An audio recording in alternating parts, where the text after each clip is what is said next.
Welcome to Manifesting Through Motherhood. I'm your host, Lindsay Williams, a self-development mentor, entrepreneur and author, dedicated to helping busy mums like you manifest success, balance and create passive income on your terms. With years of experience in mindset, manifestation, fitness, parenting and business growth, I share simple yet powerful strategies to help you transform your life without the overwhelm.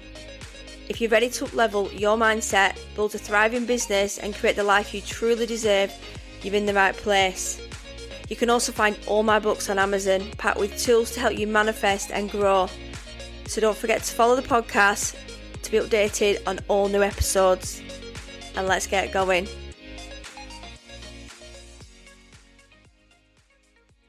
Welcome back, guys, to the podcast. How is everybody doing, and a happy new year? I can't believe it's the 1st of Jan. I thought, you know what, I'm going to record a podcast. I've put the Christmas tree away because I've only got tomorrow, and then it's my husband's back at work, and then I'm back working. So you need to do it kind of while you're off. And you know what, my Christmas tree's been up since October, since I had my operation on when I had my veins done. So I'm like, yeah, they've been up a while. I didn't really want to let it go because I love that cozy feeling and the lights. So, but it is what it is. Things have to come to an end. And yeah, but there's absolutely loads of chocolates left, and there's still toys, little corner of toys, which I need to go through my son's room because there's too many things. But you know what, they're the things that we can just do.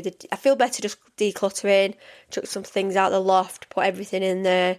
We just accumulate so much. So this month is about decluttering.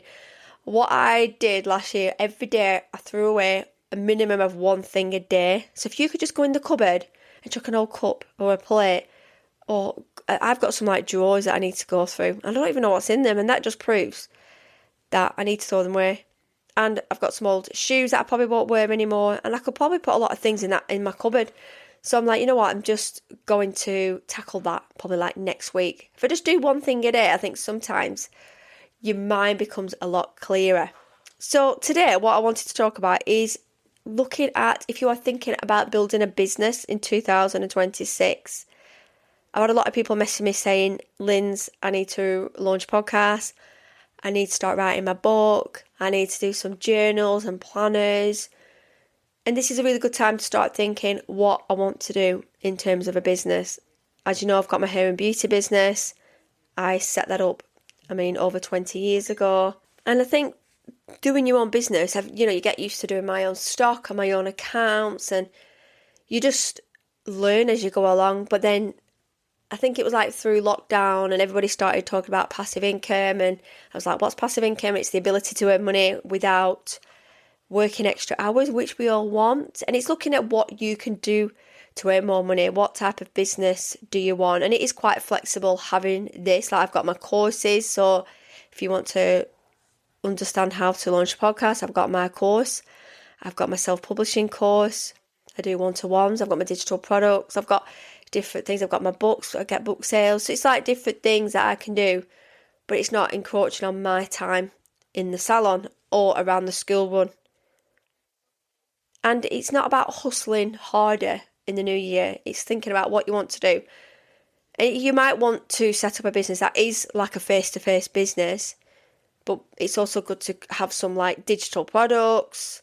And we can use like our voice, our skills. It's our story. You might want to do more social media, because once you've built it once, you'll start earning repeatedly. You don't need a massive following. You just need clarity and consistency. So we need to decide on what we're building. What I want you to do is ask yourself, what do people already come to me for? So mine's my hair and beauty, facials. So I could sell products if I want. I can sell my books in there because people will come into my salon, they'll see. So people kind of I've already got a platform, I've already got a following, so you won't really see me posting online. I've got a private group about my hair and beauty because I've already got clients. I don't really want to keep doing more and more clients because it's just going to make me work more hours, and it's more time, and then I've got to, sort my son out. But it's like, what can you do? What are your skills? What can you do? Like, what have I lived, learned, healed, or figured out? We've got so many transferable skills we can do. We're creative. We can make things. We can set up stalls. We can set up Shopify. There's so many different ways we can sell online through our stories, through podcasts, books, and just do some digital products. We have a lot of free information out there as well. Like there's lots of influencers, digital creators, TikTok, maybe going on TikTok, doing a little bit more on there. You can go quite viral on there. And what could you teach in a simple, repeatable way? So I've got my podcast. I teach it now. And I've got a course. It's evergreen. People can buy it time and time after again. So I don't have to keep doing one-to-ones. People can just go and do it. So if you want to learn to podcast tonight, you don't have to book a one-to-one with me. You can just buy my course for £44. I would have loved to have had me. When you look at courses out there, you're talking hundreds to thousands of pounds. This is just the fundamentals of what you need to set up. And if you are still struggling after doing my course, then you can book a one-to-one. You might think, actually, I need to work with you longer. You might want to put a little bit more into your podcast. There might be the tech side, you might struggle with that. But if I can do it on my own with just self-teaching, I feel like I learn, and I thought, I'm never going to learn this. This is so hard. And then I learned, and my husband was like hanging around as I was doing it. It's like, how have you figured that out? And ChatGPT wasn't even about them. I said, I just went on Google and I listened to this other podcast, and I just got some information. I wrote it all down. I was like, I need to do this podcast. And I just remember that lovely, exciting feeling when I launched my podcast. I didn't know what I was doing. I just did it. And since then, I've evolved it. I've changed the name. I've become an author. I do coaching and teaching. And it's just all runs nice and smoothly around my business. It depends how big you want to put your business, and you might just want a nice, simple business. You might have a product or a business that you might want to do a podcast about. And don't worry about the listeners. Just think about, once you record and put it out there, it's on Apple, iTunes, Spotify, it's everywhere. People all over the world can access you. And then you can start selling from there, selling your courses. Yeah, just selling education. It's free. We're giving people free education, free knowledge, free support. Like, it's that emotional support sometimes, depending what your niche is going to be. And then we start looking at the niche, what you're going to be talking about on the podcast. So there's lots of different things to think about. And then when it goes to self-publishing, it's like setting up Canva, KPD. How are we going to start doing measurements? How are we going to do colours and artwork? And what we're going to do? Well, we're going to do a product that's going to be probably around our business, because people are going to expect it. Because if you've got an audience and you've got a business, then I create self-development books. I'm not going to do books that are completely nothing in my remit, because people are like, why is she doing that? So it's good that I do what I'm passionate about, because people expect that. Because I talk about it, like my books and my journals, people are like, I need one of those, because it's about self-development and improvement, manifesting. So just think about what you want to do and how you can just bring this together, this vision. And this is about putting it on your vision board or getting a piece of paper. What I say to people is, start with your client, your person, your avatar. Who is that person? How old is that person?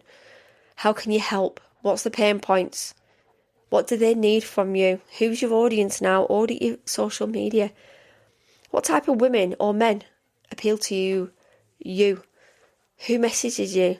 So mine's busy mums that I help and support, and they message me all the time and say, I love that podcast, it really helped, I've been really taking on board what you said. And I'm like, it's just me and my approach and what works for me and what I've kind of learnt through wisdom and turning 40.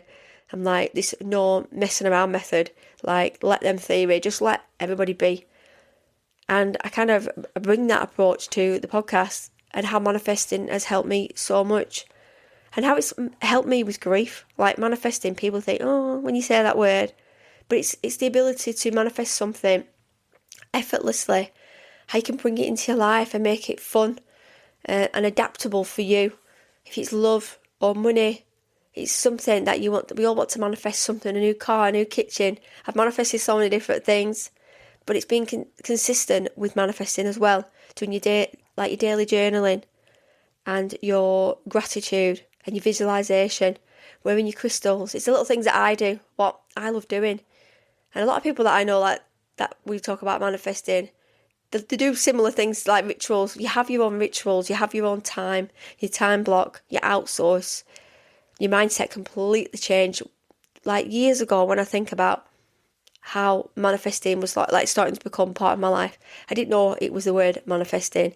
It was just, I was always positive, and I always put a little plan out there in the universe, like I'm going to go to college, I'm going to do this and I'm going to do that. And I was honestly overachieving all the time. I was doing courses after courses. I was putting like, I want to get a car, I want to do this. Like we all intrinsically do this on a day to day, but how can we amplify it? What does the word manifest mean to you? How can we just bring it and raise our vibrations? How can we bring it into our lives? How can we do our digital like blueprint? What's going to be our blueprint for this year? What can you manifest? What is our end goal for this year? And how can we break it down into macro goals? So it's just looking at about what you can sell for your business. You might want to start off with something £10. You might want to do a membership, £50 a month. So you just think about your business over the next couple of days, or think about your work, where you work. And even if you work for somebody, you've probably picked up a lot of skills and knowledge. So think about how you can make them into products, how you can help people going forwards, because we never know what's around the corner, do with it when it comes to our jobs and situations. So it's really good to like accumulate extra, even like doing some extra courses. I like doing mini courses. There's lots of courses on Centre of Excellence, and probably around now they have lots of like offers that go out. So you could maybe learn something different. It doesn't even have to affect your daily life. Just learn something new. Get the confidence going.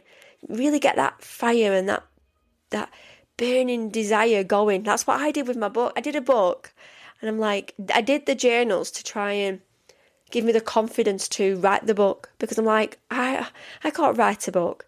And my book was a self-development book, and I just wrote it and wrote it and wrote it, and then I just put it together, and I got it proofread, sent back, and I just put it together.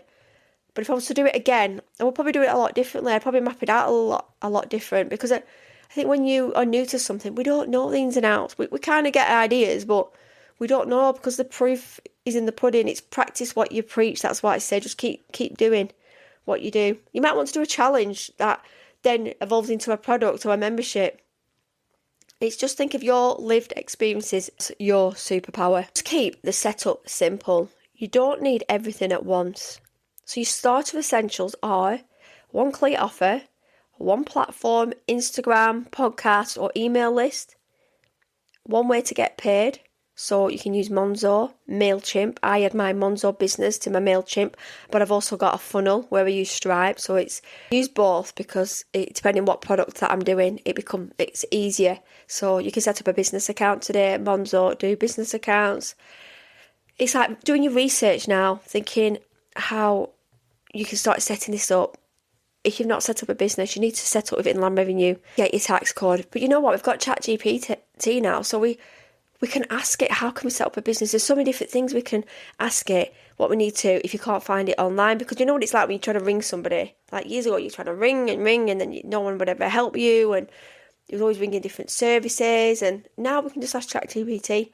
It's got me out of so many sticky situations where I'm like, I've not been able to add links to this, and I'm like, my website wasn't working, so I put my website link in, and it found the fault straight away. One of my podcast things wasn't like attaching to Apple, and I was like, why is it not working? And it said because it was coming up in US, not UK. And I was like, there we go. It took 1 second. I went in and refreshed my link. It's just little things. Just use tech. Don't be scared of tech. Just use tech to help you as much as you can. You don't have to be super savvy on tech. Just think about how we're obviously all you listen to. You're obviously a busy mum, and you obviously want to earn more money and more freedom. Freedom for me is not working too many hours. It's having a little bit, being able to have time at home, not being stressed out, and just looking after your own, mental well-being as well. So looking at all this, we need to look at our identity shift, because it's all about confidence when it's doing a business. Be careful who you tell when you're doing a business, because people that haven't got a clue will boo-boo you. And they're waiting for you to fail also. I know it doesn't sound nice, but people are like, oh, what are you doing? Do your research and just launch it. Just get it out there. And usually you can tell that the people around you aren't always going to be your buyers. They're always going to be your supporters. And you'll learn this. You'll learn this the hard way. I have. So start saying to yourself quietly, I'm building a business. I trust myself to figure this out. I'm allowed to earn from what I know. You don't become confident, then start. You start and confidence flows. So think about this affirmation. I am building a business that supports my life, my family, and my future with ease and alignment. And that's what it is. It's just, what are you actually doing this for? Who are you doing this for? And this is how we stay in our own lane. We look about what we want. Get your journals and your planners out now and start mapping this out, what you want to do. I get so excited when people say to me, right, I want to book a one-to-one. I want to set up a business. It might be something that I'm completely not qualified in or know a lot about. It tends to be similar, or it tends to be, it's a lot of social media work, or, even podcasting. But I'll still get 100 ideas for you because I think out of the box. And it's being able to think out the box. And I think that just comes with age and maturity and being in the online world. Think about networking. What can you do? Go and get a little brand shoot. Have some new photos done. And that helps you feel confident. Do an audit on your socials. Go and get a website. Do a linktree. I've got a linktree. I love it because I've just got all my links in there.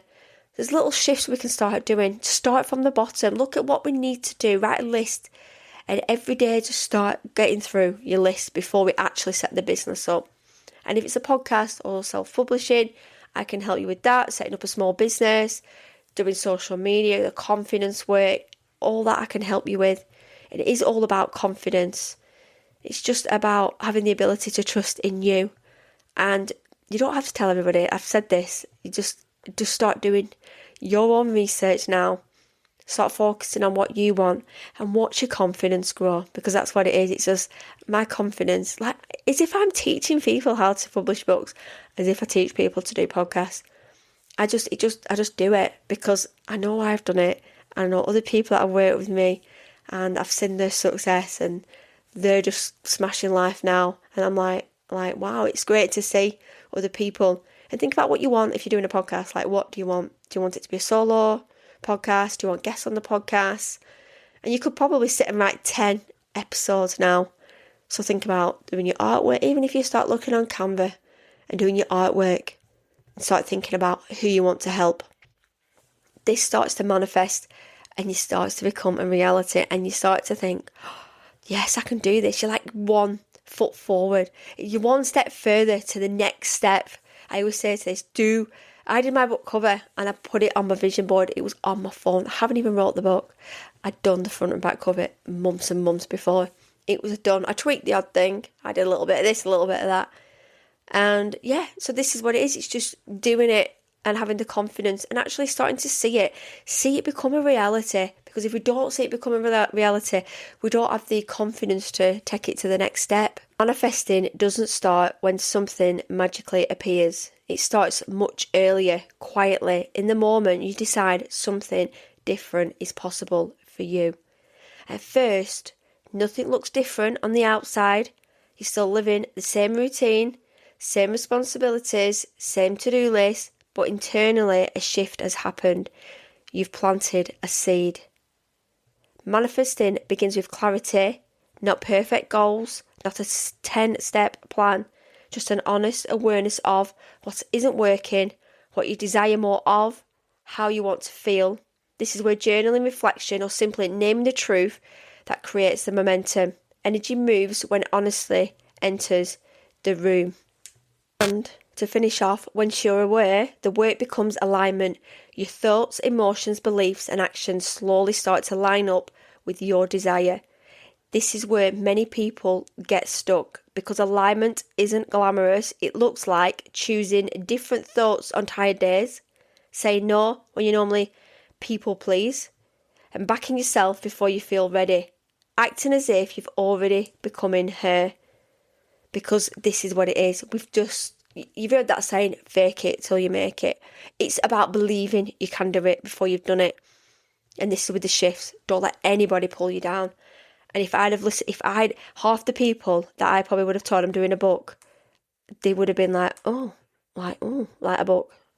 But I only really told the odd person, and I think I probably obviously told my mum and my husband, and I think I just told my friend Helen, because she'd done a book, and she's like, you can do it. I'm totally believing it. I've done it, and you can do it. So I was like, you know what? Yeah, I can do it.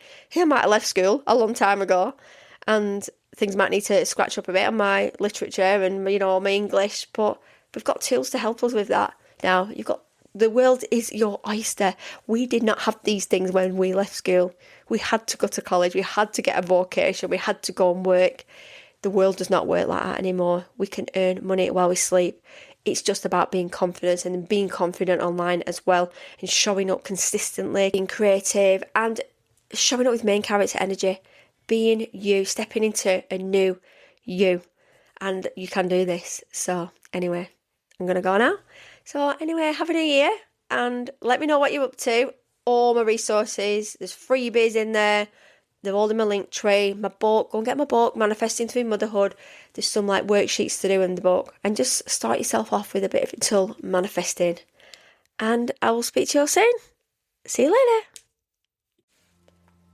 If you're feeling called to go deeper, to align more, create more, and really step into that next version of you, you'll find everything you need in my linktree.